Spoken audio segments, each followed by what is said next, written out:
J'ai appris le ministère aux côtés d'un homme qui m'a appris l'éthique ministérielle. Il est auprès du Seigneur, fait Jacques-André Vernon. Je me retrouve dans son bureau un jour de 2003. Un homme vient avec une offrande de 50 000 $ pour l'église. Et puis, il donne 500 $ à mon pasteur. Il dit, 50 000, Dieu m'a demandé de donner par rapport à l'appel que vous avez lancé, la mission et tout ce que vous voudriez faire. Mais ces 500, c'est pour toi. Il s'est mis à gratter la tête. Mais Dalo, je ne l'avais pas prévu, ben, puisqu'il est là. Il a cherché un 100 $, il m'a donné. Et le feu Jacques-André Vernon m'a regardé et dit, Dalo, si tu veux durer dans le ministère, voilà comment tu dois te comporter. 13 ans après, je me retrouve moi-même pasteur. Et on lance un appel de fonds pour acheter la parcelle où il y a l'église que dirige le pasteur à Toms aujourd'hui. 340 000 $. Une femme avait souscrit pour 15 000 $. Et puis elle toque au bureau ce jour-là. Elle entre et dit, pasteur, j'avais souscrit pour 15 000 $, mais j'ai 5 000 $ pour l'achat du terrain. Et puis j'ai aussi 500 $ pour toi. J'avais appris par un modèle. J'ai appelé mon assistant qui est là à Milan. Je dis, Milan, amène un reçu, fais-le pour cette dame, pour les 5 000. Et je dis, les 500, ça c'est pour moi. Et j'ai prié pour cette dame, amène. Au lieu qu'elle parte, elle part bas. Elle dit, fais partir Milan. Quand Milan part, elle dit, ça fait 1 an et demie, je viens à Philadelphie, mais je suis converti il y a 5 ans. Dans l'église où j'étais avant. Et les 5 000, et les 500, allaient partir dans la même direction. La poche du pasteur, mais je me rends compte que tu es différent. J'aimerais être sincère, j'avais amené les 15 000, mais je voulais vérifier si tu n'étais pas comme mon pasteur d'avant. Et elle a ajouté les 10 000, et j'ai encore appelé Milan. 3 semaines après, elle vient dans mon bureau, Alexandre, et elle donne 7 000. Elle dit, papa, ça c'est pour toi, consomme, n'appelle pas Milan.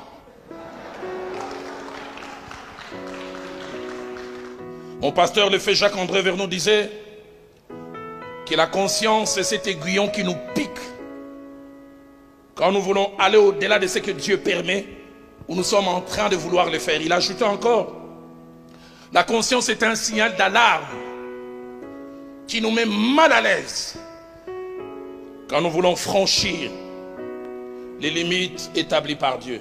J'ouvre une parenthèse pour dire 4 choses rapidement attachées à la conscience. La première, c'est que la conscience travaille avec le Saint-Esprit, soit pour nous approuver ou soit pour nous reprocher. Dans Romains chapitre 9, au verset 1er, l'apôtre dit, j'ai dit la vérité, je ne mens point. Ma conscience m'en rend témoignage par le Saint-Esprit. Combien c'est merveilleux d'être en accord avec sa conscience. Toujours l'apôtre Paul, il dira dans 2 Corinthiens chapitre 1, verset 12, il dit, ce qui fait notre gloire, c'est ce témoignage de notre conscience, que nous sommes conduits dans ce monde, et surtout à votre égard, avec sainteté et pureté devant Dieu. Deuxième chose, attachée à la conscience, elle n'a qu'une façon et une seule façon de fonctionner. Elle nous met mal à l'aise, mais elle nous laisse décider. La conscience nous dérange. Tu es dans cette chambre d'hôtel en voyage, tu es en train de zapper, tu tombes sur une chaîne pornographique. C'est la conscience qui commence à te déranger, mais la conscience ne viendra jamais prendre la télécommande. La conscience te dérange, tu fais dire, hé Roland, ça c'est pas pour toi. Dans 1 Samuel chapitre 24 verset 6, de manière imagée, la Bible nous parle d'une conscience qui travaille. Après que David ait coupé les pans du vêtement de Saül, la Bible dit, son cœur s'est mis à battre. Seigneur, donne-moi un cœur qui bat toujours, qui me dérange. Troisième chose, attachée à la conscience, dans sa façon de fonctionner, dans les temps, elle opère de 2 manières. La première, plus elle nous parle, plus nous l'écoutons, plus elle continuera à parler. J'aimerais le répéter, plus elle nous parle, plus on l'écoute, plus elle continuera à parler. La deuxième manière, plus elle nous parle, moins nous l'écoutons, moins elle va parler, jusqu'à finir par se taire. Et vous atteindrez un niveau, vous faites le mal, vous ne sentez plus rien du tout. Un jeune assistant me relate cette histoire. C'était vers les années 94-95 à Kinshasa. C'est à l'époque où il y avait les Mercedes Pharaon. Les premières Mercedes arrivent à Kinshasa. Et il dit, descend avec son pasteur. Et son pasteur regarde ce véhicule. Oh, ça c'est pas un véhicule habituellement dans notre parking. Et il dit à son assistant, avant la fin des cultes, ça va devenir mien. Le jeune homme ne comprenait pas. Le pasteur monte juste avant de prêcher et dit, ainsi dit l'Éternel. La personne à qui appartenait cette Mercedes semaine n'était qu'un point de passage. Il y a des ainsi dit l'Éternel, Dieu n'est pas dedans. Et il me fait rire. Il semble que c'était une dame qui priait ailleurs, mais qui ce jour-là, parce qu'elle était en retard, elle a dû s'arrêter à l'église. Il semble que la dame est sortie, elle a démarré la voiture en disant, Seigneur, si tu as besoin de véhicule, suis-moi à la maison.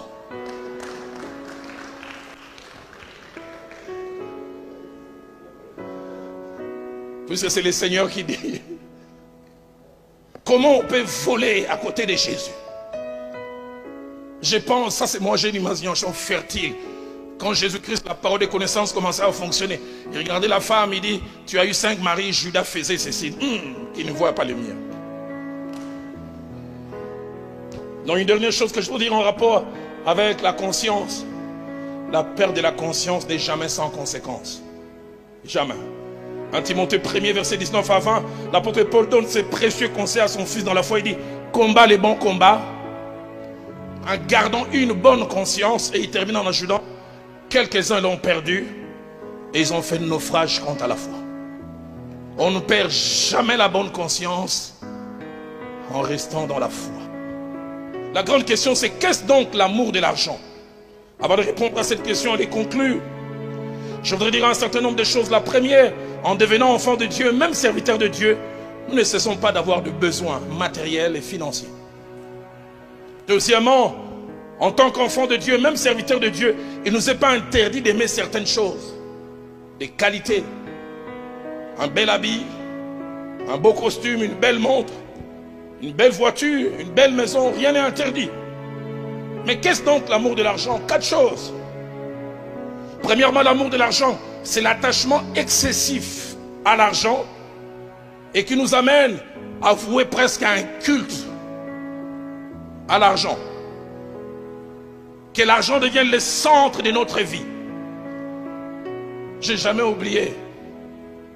Un homme de Dieu, un ami m'appelle. Quelqu'un venait lui donner une offrande de 25 000 $. Son épouse dit depuis 30 minutes, il fait rouler par terre.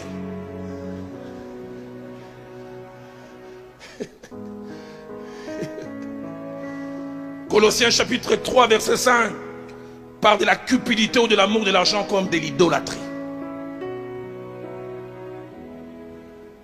Deuxième réponse, qu'est-ce donc l'amour de l'argent? C'est avoir son bonheur, sa quiétude et sa paix liée à la présence ou à l'absence de l'argent. Quand tu as péché, tu n'as pas l'air aussi triste. Mais quand tu manques l'argent, même les aveugles voient ta tristesse.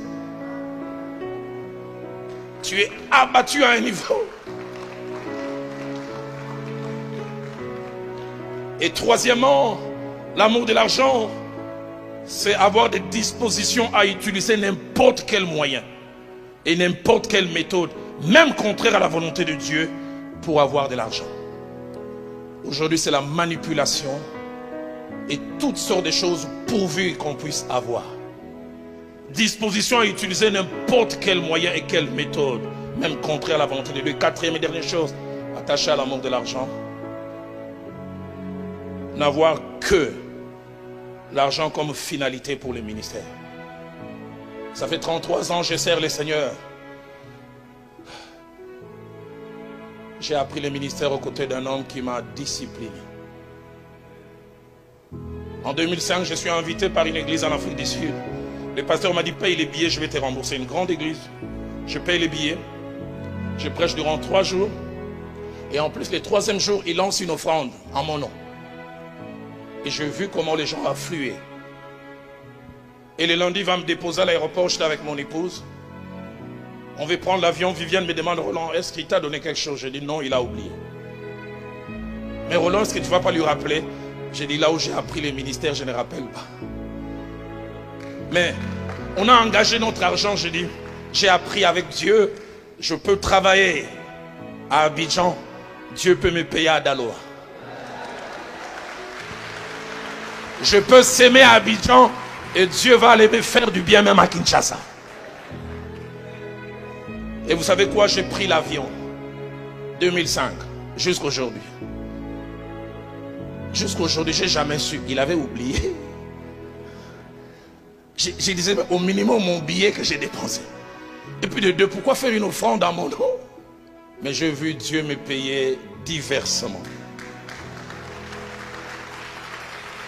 Ce soir, en terminant, je m'aimerais rappeler ces paroles de 1 Timothée 6, au verset 10, où l'apôtre Paul attache trois choses à l'amour de l'argent.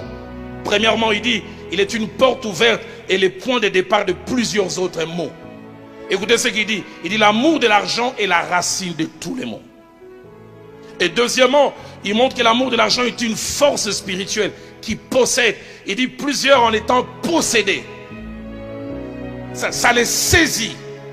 Et troisièmement, il montre qu'il n'est jamais sans conséquence. Il dit, plusieurs en étant possédés, ils se sont égarés loin dans la foi. Et il termine en disant, ils se sont jetés, on ne les a pas jetés. Ils se sont jetés eux-mêmes dans bien des tourments. J'ai connu des hommes de Dieu qui sont rentrés dans la fausse monnaie. Qu'est-ce qui amène à l'amour de l'argent? Premièrement, la marche dans la chair, l'absence de la mort en soi et la non-crucifixion de la chair avec ses passions et ses désirs.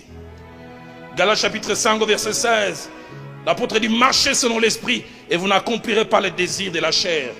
Colossiens 3, 5, faites donc mourir les membres qui sont sur la terre, et à la fin il parle de la cupidité. Deuxième chose qui amène à l'amour de l'argent, la non-protection de notre cœur. Proverbe 4 verset 23 dit, garde ton cœur plus que toute autre chose, car de lui viennent les sources de la vie. Troisième raison, parmi les raisons qui nous amènent à l'amour de l'argent, les mauvaises fréquentations.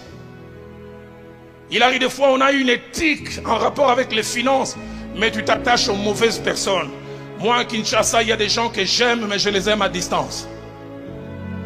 Parce que la Bible dit dans 1 Corinthiens 15 au verset 33, les mauvaises compagnies corrompent les bonnes mœurs.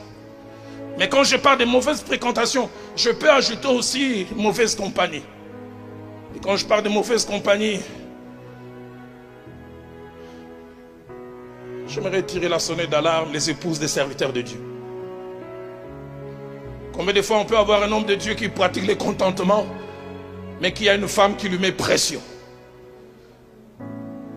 Un homme de Dieu, l'église était en train de cotiser l'argent pour acheter un terrain. Il me dit, son épouse vient la voir en mettant son cou comme ça. Ce cou va porter des colliers seulement aux noces de l'agneau. Hein.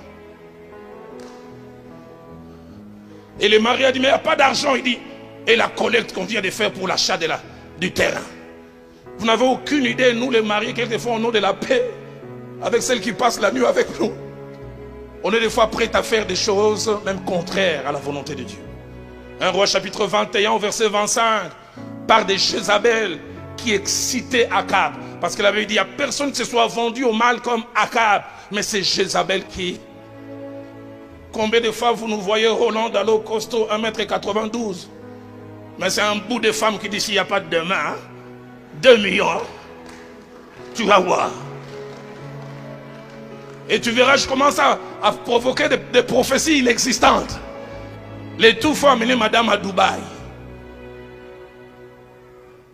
Et dernière des choses, parmi les choses qui provoquent l'amour de l'argent, c'est l'absence de contentement. L'absence de contentement. Mon pasteur enseignant sur le contentement a dit ces vérités avec lesquelles je vais conclure. Premièrement, le contentement n'est pas un manque d'ambition. Et deuxièmement, le contentement, c'est la décision personnelle de trouver sa joie dans ce que l'on a en attendant que Dieu donne plus.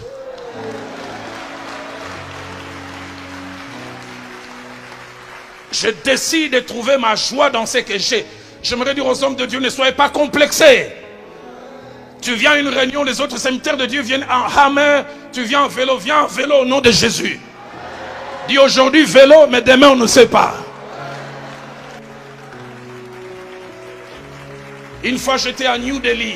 J'avais accompagné mon épouse, on devait rentrer à Kiev. Et je me suis retrouvé avec 5 autres serviteurs de Dieu de Kinshasa. Et j'étais en classe économique. Et puis on annonce, les vols au New Delhi, Addis Abeba va embarquer, comme ça arrive souvent. Les passagers en first class et en business sont appelés à embarquer en premier. Et tous ces 5 amis ont pris leur clic et clac, ils partaient. Là, ils m'ont demandé, Roland, j'ai dit non, je suis en économie. Ça n'a pas fait un problème. C'est quand les 5 sont partis que je vis un jeune homme de chez nous. Il m'avait dit, papa, mais les gens de ton niveau sont partis. Pourquoi toi tu es resté? J'ai dit, j'aime bien en économie. Il dit, tu es encore à ce niveau-là. C'est le niveau de mes revenus en ce moment-là.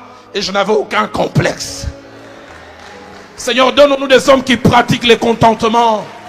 Avant-dernière chose, la Bible attache un profit au contentement. 1 Timothée 6, verset 6 dit, c'est une grande source de gain qu'est la piété avec le contentement.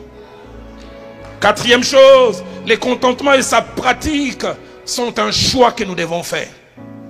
Que nous nous imposons nous-mêmes. Je décide de me contenter de ça.